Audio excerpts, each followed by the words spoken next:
This is part 3 of my astrobiology series here, Are We Alone in the Universe? Again, my name is Mitch Campbell. We're going over some astrobiology basics. Now in part 3, we're looking at how do we look for life? So we're going to go over 4 main things within this part here. We're going to look at what do we look for when we're looking for life. So what exactly are we trying to find here? How are we going to detect life? We're going to talk about the Goldilocks zone, as well as what aliens might look like. And finally, we're going to revisit abiogenesis and panspermia and talk about the origin of life and how that affects our search. Now, I really like this quote here. Sometimes I think we're alone in the universe, and sometimes I think we're not. In either case, the idea is quite staggering. I thought Arthur C. Clarke said it really well. Now let's take a look at this here. What is astrobiology? We've been talking about it without really knowing what the word means. So what I want to do is just focus on this first word here, astro. That has a Greek root. Astron means constellation or star. Now if we look at this though, bio, that's come from the Greek bios, which means life. And finally we have biology. So here we have, this comes from the Greek logia, which means to study. So really, this is a study of life in the stars. So what we're really trying to do then is search for life in places other than the Earth. It doesn't have to be in the stars, though. This just means sort of something outside of Earth. So how can we actually do this? Well, in astrobiology, it is a multidisciplinary field. So what's really cool about that is it involves different fields. So you don't just have to be a physicist, for example. This one right here, that's physics. But over here, we're going to talk about, well, there's biology, of course. That should be pretty obvious from astrobiology. We also have chemistry. And we have geology. We actually have a lot of other sort of subfields within these, but these are the main sort of things here. So in biology, what are we trying to do then? Well, we're trying to look at definitions like what is life, or what ingredients or conditions are needed for life, and how do you detect them? So those are the things that biologists might be concerned with. Now, chemists, those people are looking at, the chemistry of life, maybe how it got there, chemical signatures, like maybe what we can detect in an atmosphere. Now, keep in mind, I'm not saying all the things that astrobiologists can do. I'm just mentioning some of the main ones that come to mind. Now, geologists are really important in this field. You might think, well, don't they just look at rocks? Well, yes, actually, geologists look at rocks. But they look at rocks to tell us about the history of life on Earth. So, for example, on Mars, geologists can look with the rovers that there used to be water in the past on Mars. And for that, they hope to find fossils, for example. And then finally, we have physicists slash astronomers. And what do they do? Well, they're looking at a lot of things, but one of the main ones in terms of astrobiology is finding planets or moons where life could actually exist. So those are sort of the main things that we can talk about within astrobiology. At least those are the main fields. Let's go into some more detail now, though. For current research, what's actually going on right now? Well, in astrobiology, one of the main things we're trying to look at here is the conditions on Earth. So what I mean by that is we're looking at the conditions that are relating to the origin of life on Earth. So in other words, how life started. We're also interested in the ongoing existence of life. So sort of what do you need to have life and what do you need to continue it? Then we look at conditions outside Earth. So we're looking at those conditions we were talking about up in number 1 here. What conditions are needed for life? Well, we try to see, are those conditions found somewhere else? So are they on other planets in our own solar system or maybe out beyond? And finally, we're looking for actual life on other planets. Obviously, we haven't found that yet, but we're certainly trying and we're certainly looking. So that's sort of an introduction to astrobiology. Now, the next thing I want to talk about is what are we actually looking for? So we talked before about what life was in a previous part. We talked about sort of what we think the ingredients of life are, and we talked about what you might need in order to have life. So then what are we looking for? Well, when we're looking in stars or in other planets or on other moons, we're looking for organic building blocks. See, you need to have these. So maybe I'll write that down. So these organic building blocks, those are needed in order to have life. You need the parts to build life. Now, I live in Denmark, so that's why I just use Lego here, but you need to have life. You need these organic building blocks in order to have life. You need them because you need to make cells. Now, the good news is these are likely everywhere. A lot of the different places we've looked, for example, on Mars and other planets, we've found these organic building blocks, even in comets. So we think that these organic building blocks may actually be found everywhere, or at least very common. But what are we actually doing then in order to try to look for life? Well, not only are we looking for these organic building blocks, but we're looking for them somewhere. So what we're doing here is we're looking for them by using, for example, robots, so rovers. Those would be robots that are driving around. We're using our own satellites in order to try to detect them.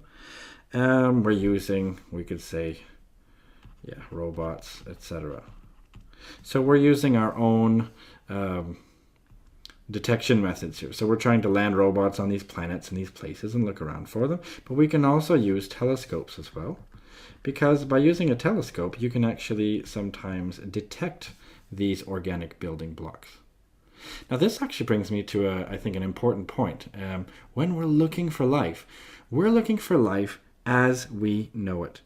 The reason is that, well, it's tough. I mean, we're trying to find life on other planets when we only know of one place where there's life, only Earth. So it's hard to do statistics to say, on average, you need this, because we only have one point. We only have one data point. It's like it's hard to do a graph, with only one data point. How do you know which way the graph looks? Does it go like this or like this or like this? Or, what direction does the graph do? So this is really difficult. So what we're doing then is we're just doing the best we can. We're looking for life as we know it. Because what else are we going to use? So we're looking for what we think life here on Earth is made of, and therefore we can use those ideas to look for life on other places. We talk about life as we know it. Well, that's opposed to life as we don't know it. Sure, that could be possible. We just don't know how we'll detect it. So we figured we may as well start with stuff we know. So one, organic building blocks. You need to make life, you need to make cells, things like that. So you need these building blocks. Another thing that we need is energy source or energy sources.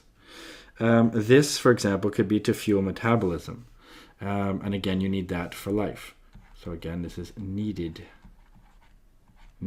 by life. So life needs an energy source. Now, we used to think that you needed just the sun, for example, but it turns out now we know that it can also be other chemical sources as well. So we think that really opens it up. There might be more opportunities.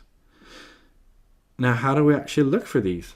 Well, we look for these energy sources by, are these planets near stars? If so, they have solar energy. So that's sort of an obvious one. But we also have, for example, other chemical sources. So what do I mean by other sources? Well, here we found lots of examples on Earth. These things we call extremophiles. So when we talk about these extremophiles, those are organisms that can live in extreme conditions, things we never thought possible. And because of that, some of them don't even need the sun. Okay, so these energy sources, that's usually the sun, but now we think it's also chemical as well. So when we say a sun, well, remember, other planets are near other suns, so they don't have to have our own sun powering them. They can have their own sun as well. So that's energy sources. And again, those are needed by life.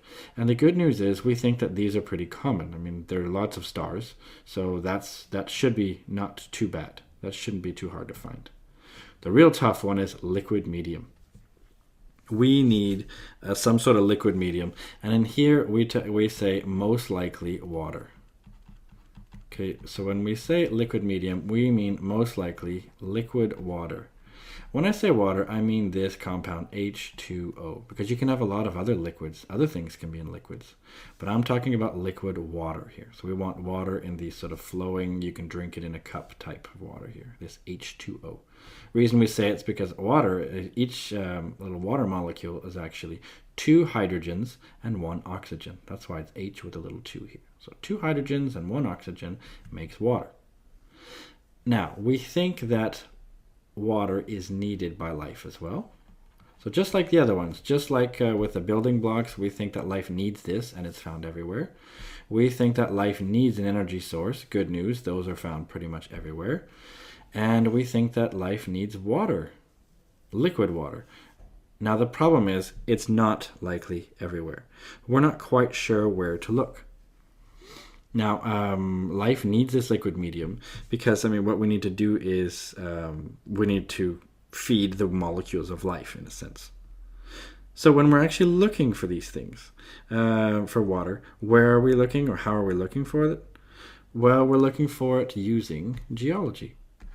So here what we're doing is, and this is on other planets, of course. So for geology, what I mean by that is, for example, maybe we're looking on Mars. That means we're looking for signs of past liquid water on Mars, or even current liquid water. We might also look for it based on the distance to the star.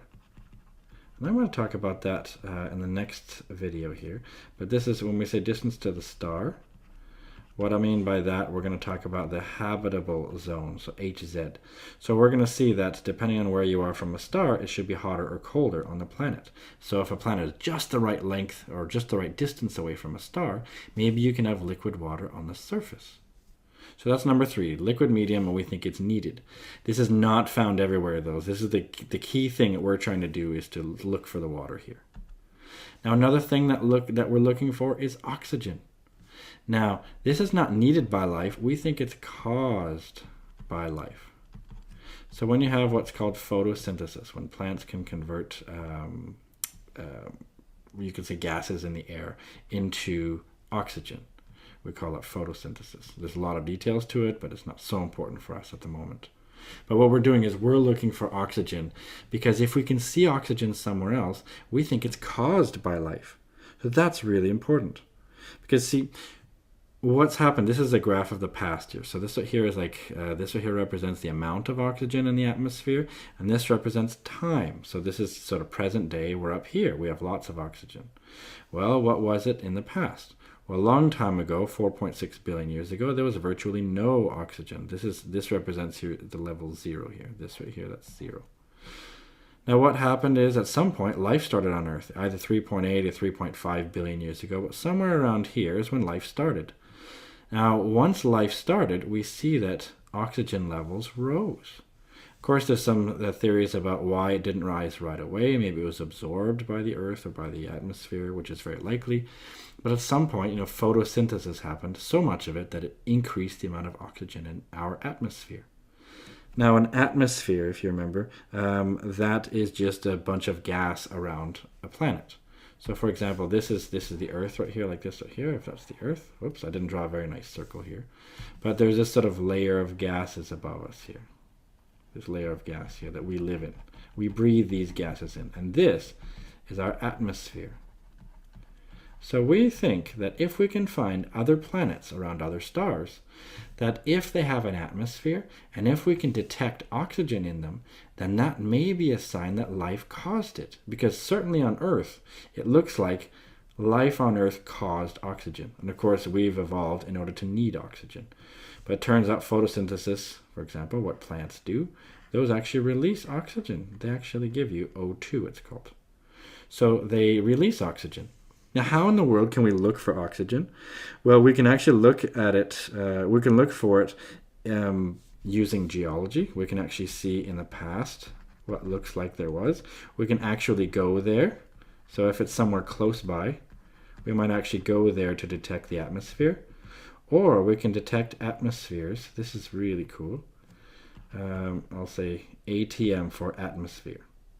So we can detect the atmosphere by using telescopes. It turns out you can do what's called a spectrum of this planet here. So it may be possible to detect atmospheres around other planets that are really far away by using a telescope. We may actually be able to detect oxygen. So with these 4 things, with the building blocks, we're looking for energy sources, which are needed. We're looking for liquid water, which is needed. And we're looking for oxygen, because we think that oxygen is actually caused by life. So if we find a place that has all 4 of those, it'll be very interesting. Now the main thing that we're really focused on then is this one right here, liquid medium. We're going to do what's a nice famous word here. They say follow the water. So we're trying to find places where there could be liquid water. That's because the first two conditions are actually fairly straightforward. This third one is not simple. So if we can find a place with liquid water, and if it had an atmosphere, for example, then we'd be really excited. There might actually be life on there now.